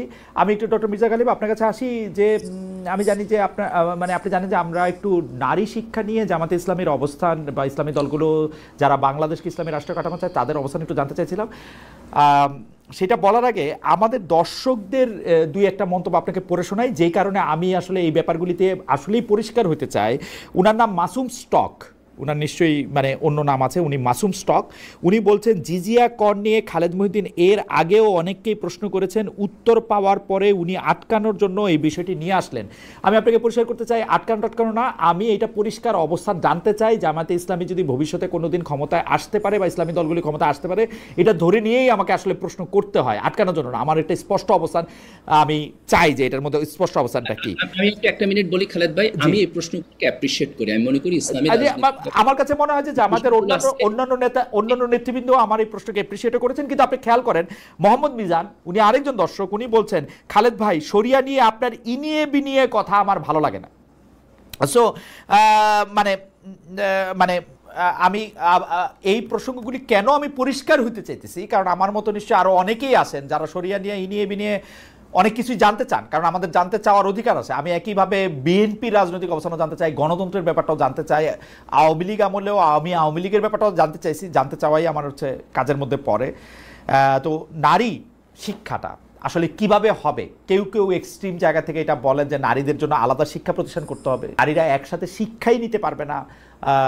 জামায়াতে ইসলামের অবস্থানটা আসলে কি শিক্ষার জায়গা থেকে? ছোট আমি আগে প্রশ্ন করি যে ইসলামী রাজনীতি কিভাবে মডার্ন ন্যাশনাল স্টেটের মধ্যে কাজ করবে, এটা খুবই কমপ্লিকেটেড একটা কোশ্চেন, এবং যেই কারণে এই রাজনৈতিক যে পজিশন এগুলো নিয়ে খোলামেলা আলাপ আলোচনা হইতে হবে। খোলামেলা আলাপ আলোচনা না হলে তো জনগণ জানবে না যে একটা ইসলামী রাজনৈতিক দল কি করতে চায়, এবং জনগণ যদি না জানে তাহলে তো সে যথেষ্ট আস্থার সাথে ভোট দিতে পারবে না। আবার যারা ইসলামিক রাজনৈতিক দল আসলে পরে এক ধরনের ভয়ে থাকে যে কি হবে না হবে, তাদের এই ভয় এবং শঙ্কাও দূর হবে না। তো এই কারণে একেবারে খোলামেলাভাবে এই এজেন্ডাগুলো ধরে যদি আলোচনা হয়, তাহলে সেটা একটা ভালো গণতান্ত্রিক সমাজ দিবে। এই কারণে আমি এই আলোচনার পক্ষে। এবার আমি স্পেসিফিকলি আপনার কোশ্চেনে আসি যে দেখেন, নারীদের পড়াশোনার ব্যাপারে জামাত ইসলামের এবং বাংলাদেশের অন্যান্য ইসলামিক দলগুলো যদি দেখেন, পড়াশোনার ব্যাপারে সাধারণত কোনো নেগেটিভিটি নাই, খুব মাইনর কিছু অপিনিয়ন আছে, কিন্তু মেজরিটি ইসলামিস্টরা তারা পড়াশোনা করতে পারবে, তাদের চাকরির ব্যাপারেও কোনো নেগেটিভিটি নাই, তারা চাকরি করতে পারবে। চাকরি ক্ষেত্রের যে ওয়ার্কিং এনভায়রনমেন্ট সেটার ব্যাপারে কনসার্ন আছে, কিন্তু এই কনসার্নের জায়গা থেকে কোনো কালেকটিভ রেগুলেশন আসবে না, এটা ব্যক্তির উপরে, যে আপনি যদি কোথাও মনে করেন ওয়ার্কিং এনভায়রনমেন্ট এখানে ভালো না, আপনি সেখানে যাবেন না, চাকরি করবেন না। রাষ্ট্রের দিক থেকে ওয়ার্কিং এনভায়রনমেন্টটাকে আরো কিভাবে ডেভেলপ করা যায় সেই কাজটা তারা ক্ষমতা আসলে করবে। এরপরের প্রশ্নটা থাকে সহশিক্ষা। এইখানে ছেলে এবং মেয়ে একসাথে আপনার এডুকেশন সিস্টেমে পড়াশোনা করলে এটা অন ইসলামিক কিনা অথবা এটা ডিসকারেজেবল কিনা, এটা নিয়ে ডিফারেন্স অফ ওপিনিয়ন আছে। আপনার অনেকগুলো দেশে, যেমন আপনি যদি মালয়েশিয়াতে দেখেন, টার্কিতে দেখেন, আমি এখানে আমেরিকাতে মুসলিম কমিউনিটিতে দেখি, তারা এটার ব্যাপারে কোনো প্রবলেম ফিল করে না। কিন্তু বাংলাদেশের আলেম ওলামাদের আপনার মেজরিটির একটা আন্ডারস্ট্যান্ডিং হলো সহশিক্ষা এটা করা ঠিক না, এটা না হইলে ভালো। জামাত শিবিরের মধ্যে আমি যখন বেড়ে উঠছি শিবিরের মধ্যে, সেখানেও সহশিক্ষাকে আপনার নেগেটিভলি দেখা হইতো, যে এটাকে ডিসকারেজ করা হইতো।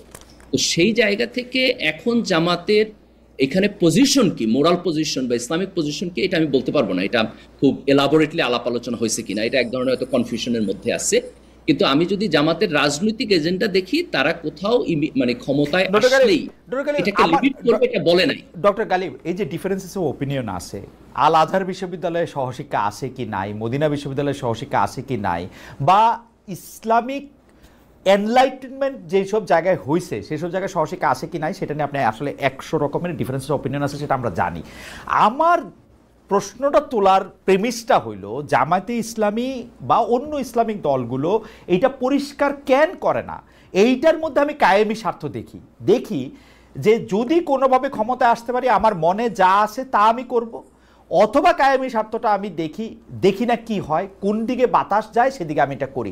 একটা আদর্শবাদী দাবি করা রাজনৈতিক দলের অবস্থান এরকম হইতে পারে না, এইটা আমার কাছে একটা ঝামেলার জায়গা মনে হয়। এটাকে ডিফারেন্টলি দেখি, যেমন কোনো একটা জিনিস, মানে আমি আমার জায়গা থেকে বলি, আপনার সাথে হয়তো ডিফারেন্ট হবে, আপনি তখন দেখতে পারবেন। আমি এটাকে যেভাবে দেখি, যে যেইটা ইসলামে আনকন্ডিশনালি হারাম, যে ধরেন যে কোনো ডিফারেন্স অফ ওপিনিয়ন নাই, সবাই বলছে এটা হারাম, সেটার ক্ষেত্রে আপনি দেখবেন খুব স্ট্রেট ফরওয়ার্ড পজিশন নিতেছে, এটা হারাম, এটা আমরা করবো না, এটা বাদ দিয়ে দিব। যেইটা ধরেন আপনি 90% লোক অ্যাকসেপ্ট করছে এটা হালাল, সেটার ব্যাপারে আপনার খুব স্ট্রেট ফরওয়ার্ড পজিশন নিচ্ছে, আমরা এটা করব। যেটা মাঝখানে ডিবেটেবল, সেই জায়গাতে তারা কনফিউশনে ভুগে, যে যেহেতু এটার পক্ষেও কিছু লোক আছে, বিপক্ষেও কিছু লোক আছে থিওলজিক্যালি, তো এটাকে আমি যদি এখন অ্যাড্রেস করি, তাহলে অ্যাড্রেস করলে বলে এটা নিয়ে হয়তো আবার একটা ইন্টারনাল সমালোচনা হবে।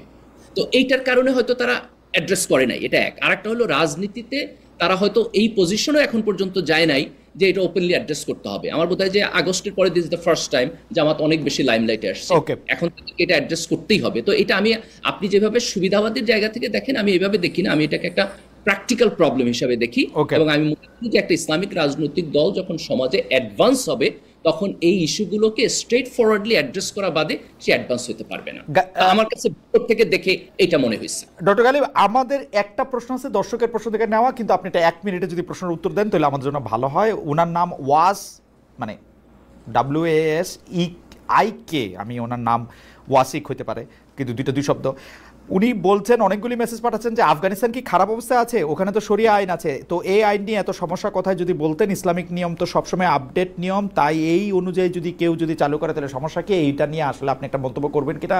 আফগানিস্তান এখন খারাপ অবস্থায় আছে কিনা? আমরা জানি যে অর্থনৈতিক অবস্থা আসলে আফগানিস্তান অনেকভাবে ভালো আছে কি খারাপ আছে সেটা নিয়ে অনেক রকম ডিবেট করা যায়, কিন্তু আফগানিস্তান ভালো নাই, আসলে আফগানিস্তান অর্থনৈতিকভাবে খারাপ অবস্থায় আছে।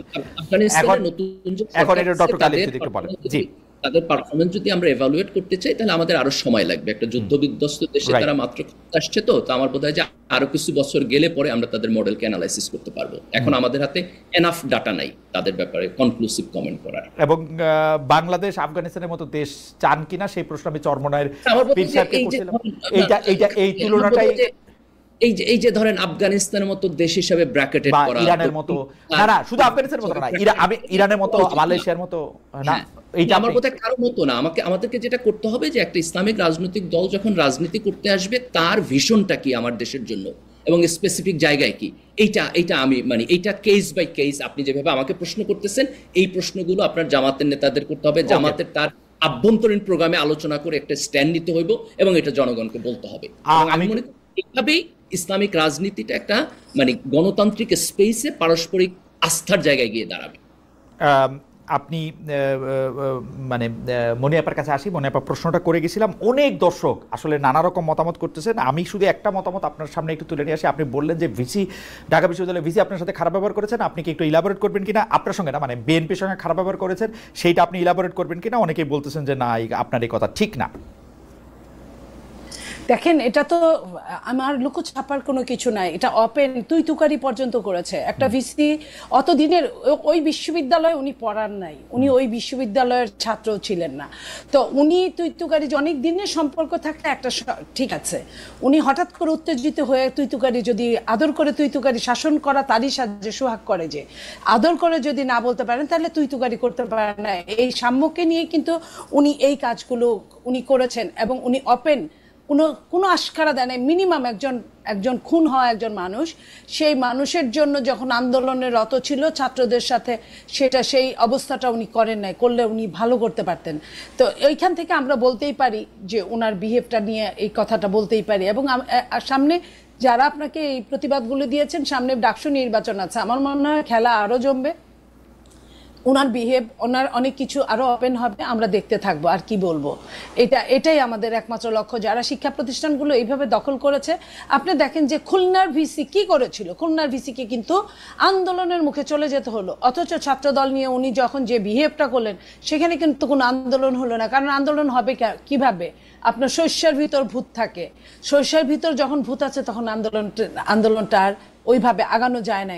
আর বিএনপিও প্রতীক্ষা করছে, তা সাম্যর সেই আত্মীয়কে আমি বলতে চাই, আপনারা ধৈর্য ধরেন। বিএনপি প্রতীক্ষা করছে, বিএনপি নির্বাচনটা কোনোভাবে, একটা অনির্বাচিত সরকারের কাছ থেকে অনেক কিছু পাওয়া যায় না চাইলেই, অনির্বাচিত সরকার অনেক কিছু থেকে নিজেকে রেহাই দিতে পারে। তো সেই জন্য একটা নির্বাচিত সরকার আসুক, অবশ্যই আমরা আমাদের সন্তানের বিচার পাবো, আমাদের ভাইয়ের বিচার পাবো, এবং বিচারটা যেন ত্বরিত হয় আমরা সেই চেষ্টা করব, এটাই আমি বলতে চাই। আর আপনি মনে হয় মামলা মোকদ্দমা নিয়ে কথা বলেছিলেন, মামলা মোকদ্দমার যে ব্যবস্থা খালেদ ভাই, সেটা হলো যে হ্যাঁ, এটা সত্যি, মামলা বাণিজ্য আগেও হয়েছে, এখনো হচ্ছে, হয় নাই তা বলবো না। আপনার যেমন ধরেন, আওয়ামী লীগ করতো, আওয়ামী লীগের শাস্তি হোক, আমিও চাই, সে যদি অন্যায় করে থাকে। কিন্তু একটা টেলিভিশনের মালিক, এই যে কয়েকদিন আগে একটা টেলিভিশনের মালিককে দেখলাম, সেইখানে তাকে খুনি হিসেবে দেখানো হয়েছে। টেলিভিশনের মালিক শেখ হাসিনার অনেক তাবেদারি করতে পারে, অনেক নোংরামো করতে পারে, অনেক কিছু করতে পারে, সেই বিষয়ে মামলা হতে পারতো। সেটা না হয়ে মাই টিভি সম্ভবত, সেটা না হয়ে তাকে খুনের, উনি খুন করবে, এটা তো আসলে বিশ্বাস না। এই জন্য মামলাগুলোর মেরিটও অনেক সময় দেখা হয় না, মেরিটটা না ছাড়া এই বিচার না। আমার প্রশ্ন ছিল যে এই বাণিজ্যগুলি, অজ্ঞাত নামগুলি ঢুকায় দেওয়াটা, এটা সারা দেশের স্থানীয় পর্যায়ে বিএনপি নেতাকর্মীরা করতেছে কিনা? এটা শুধু বিএনপি করতেছে তা না, যেভাবে মামলাগুলো দিয়েছে, আপনার সবাই এনসিপি জামাতও করতেছে, 1-2% করতেছে, তারা ওইভাবে কাটছে, ঝুঁকাচ্ছে, আবার কাটছে, এবং পুলিশও করতেছে। পুলিশ আগেও মামলা বাণিজ্য সবসময় উৎসাহ দিত, উদ্দীপনা দিত, এখনো পুলিশ কিন্তু এখানে পিছিয়ে নাই। কারণ মামলা হলেও এটা হলো শাকের করা, দুই দিকেই কাটে। আপনার মামলা যে করতে যাবে তারও সমস্যা, আবার যে মামলা থেকে যখন ছাড়া পাবে সেটাও সমস্যা। সেই জায়গাগুলো থেকে শুধু টাকা টাকা আর টাকা হতে পারে। ওই হিসেবে একজন বিএনপি, আমি আপনার সামনে আছি, আপনি কি আমাকে দেখেন না? আমি যে একজন ভালো থাকার চেষ্টা করি, কতটা ভালো, অবশ্যই আমিও তো বিএনপি, আপনার দিকে তাকাই আমি চাই যে বিএনপি আপনার মতো হোক। আমি 1 মিনিট একটু বলি। জি, দেখেন, একটা পার্টির ভালো হওয়ার জন্য তার দুইটা জিনিস দরকার। একটা হলো বেশি বেশি ভালো মানুষদের এই পার্টিতে উঠায় আনতে হবে, রাইট, এবং আর হলো যে পার্টির স্ট্রাকচারাল জায়গায় গ্রিপ আর একটু ভালো হইতে হবে, যাতে করে সে কন্ট্রোল করতে পারে। এবং সে বারবার এই কথা না বলতে হয় যে আমরা তো অনেক বড় দল, আমাদের তো আর এক্স্যাক্টলি। তো আমার বোধ হয় যে বিএনপি এই জায়গাটাতে আইনের অনুশাসনটা হাতে নেই, আমি এটা বলছি, ভূমিকার অভাব আছে আর কি, এটা আমার কাছে মনে হয়। যে সরকার কিন্তু এখান থেকে নিজেকে সরিয়ে নিতে পারে না, সরকার, এখানে সরকার দায়ী। সরকার কিন্তু এটা থেকে সরতে পারে না, সরকার কিন্তু আইনের অনুশাসন চালু করেন নাই, রাইট। আমরা আসলে অনুষ্ঠান শেষ করে দিতে হবে। আমরা মানে এক ঘন্টা একটু বেশি কথা বলে ফেলছি। আমি শেষ মন্তব্য একটু ডক্টর গালিবকে পড়ে শোনাতে চাই, আপনি যদি এটা নিয়ে কথা বলেন। সেই একই ব্যক্তি উনি আরেকটি মেসেজ পাঠিয়েছেন যে খেলাফত ছাড়া ইসলামে কোনো অপশন নাই। গালিব সাহেব যতই মডার্ন ইসলামের কথা বলুক না কেন, গণতন্ত্র কখনোই ইসলামের অংশ না। আপনি যদি মন্তব্য করতে চান আপনি একটা মন্তব্য করতে পারেন, তারপর আমরা অনুষ্ঠান শেষ করতেছি। বাংলাদেশে ধরেন যারা ইসলামিস্ট, ইসলামী রাজনীতির চিন্তা করে, তাদের মধ্যে একটা গ্রুপ আছে যারা মনে করে যে গণতন্ত্র আনকন্ডিশনালি হারাম এবং গণতান্ত্রিক সিস্টেমের মধ্য দিয়ে যায় ইসলাম প্রতিষ্ঠা হবে না। আবার একইভাবে ইসলামিস্টদের একটা বিশাল গ্রুপ আছে যারা এটার সাথে ডিসএগ্রি করে এবং যারা মনে করে যে গণতন্ত্র হলো একটা প্রসেস মাত্র, এটার স্লাইড কিছুটা মডিফিকেশনের মধ্য দিয়ে এটাকে ইসলামের সাথে অ্যাডজাস্টেবল করা সম্ভব। তা আমি বেসিক্যালি সেকেন্ড গ্রুপকে সাবস্ক্রাইব করি। আমি মনে করি যে আধুনিক রাষ্ট্রের মধ্যে ইসলামী মূল্যবোধের রিফ্লেকশন হওয়া সম্ভব এবং এর মধ্যে দিয়ে একটা ভালো রাষ্ট্র। আমার একটা শেষ প্রশ্ন আছে, প্রথমে মানে মনিয়াপার কাছে, তারপর আপনার কাছে। খুব অল্প সময় ধরে যদি বলেন, কারণ আমরা পারে আসি। মনিয়াপা, এখন বিএনপি যে রাজনীতি করতেছে বা যে রাজনীতিটা মানে আমরা দেখতে পাচ্ছি, সেইটার সাথে আপনি মনে করেন কিনা যে এরকমই হওয়া উচিত, নাকি এটার মধ্যে আসলে ইমপ্রুভমেন্টের জায়গা আছে, পরিবর্তনের জায়গা আছে, এইটার একটু বাকবদলেরও জায়গা আছে? দেখেন, সমস্যায় পড়লে এক ধরনের রাজনীতি, তখন ওই যে বলেন না যে বানের পানি যখন আসে তখন মানুষের সাপ জড়াজড়ি করে থাকে, তারপরে কিন্তু যখন সাধারণ সময় তখন একজন আরেকজনের শত্রু। সেই জন্য এনভায়রনমেন্ট অনুযায়ী দলগুলো তাদের কাজ করে। এখন আমরা সবাই খুব বিপদের মধ্যে আছি। এখন কিন্তু অস্থিতিশীল বাংলাদেশে আমরা বাস করছি। আপনি তো চলে গিয়ে বেঁচে গেছেন, আমরা আছি, আমাদের প্রতিনিয়ত যুদ্ধ করতে হচ্ছে। আমরা আগেও যেমন মনে করেছিলাম আমাদের জীবনের নিরাপত্তা নেই, এখনো কি আমরা মনে করতে পারি আমাদের জীবনের নিরাপত্তা আছে? অবশ্যই নাই। তো সেই জায়গা থেকে আমরা যখন সাফার করছি তখন আমরা মনে করি যে দল যদি ইলেকশন যদি হয়, আমার ভোট আমি দিব, যাকে খুশি তাকে দিব। যদি এই প্ল্যাটফর্মটা দাঁড় করাতে পারে এই সরকার, দেন আমার মনে হয় বিএনপি একটা উদারনৈতিক দল। বিএনপি অবশ্য কোনো জায়গায় যদি সমস্যা মনে করে, সংস্কার চিরস্থায়ী চলমান, সংস্কার কিন্তু এখানে স্থবির হয়ে থাকে না। বিএনপি সংস্কারের পথে হাঁটছে, ৩০ দফার পথে হাঁটছে, ৩১ দফা আরো বেড়ে গিয়ে কখনো ৩৫ দফা হতেই পারে। মনিয়াপা, আমরা বুঝতে পারছি। ডক্টর গালিব, আপনি জামাত ইসলামী সহ অন্যান্য ইসলামিক দলগুলি, জামাত ইসলামী নিয়ে যদি আপনার কাছ থেকে আমি জানতে চাই যে বর্তমানে যে রাজনীতিটা জামাত ইসলামী করতেছে সেইটাকে আপনি মনে করেন কিনা যেটা ঠিক রাজনীতি করতেছে, নাকি এটার একটা বড় কোনো বাকবদল, পরিবর্তন বা সংস্কার আপনি চান জামাত ইসলামের? আমি মনে করি যে মানে জামাত ইসলামের কয়েকটা অ্যাডভান্টেজ আছে। একটা হচ্ছে যে এটা মানে খুব লুজ পার্টি না, খুবই অর্গানাইজড পার্টি, এবং তার ফলে তারা এক ধরনের কোয়ালিটি কন্ট্রোল করতে পারে, এবং তারা অনেস্টি এবং কোয়ালিটির যে কম্বিনেশন এখনকার প্রজন্মের মধ্যে আছে, আমি মনে করি যে এরা কালেকটিভলি এই দেশকে হিউজ কন্ট্রিবিউশন করতে পারে। জামাতের দিক থেকে শুধু একটা পয়েন্ট আমার, সেটা হলো যে পলিটিক্যাল এজেন্ডা বেস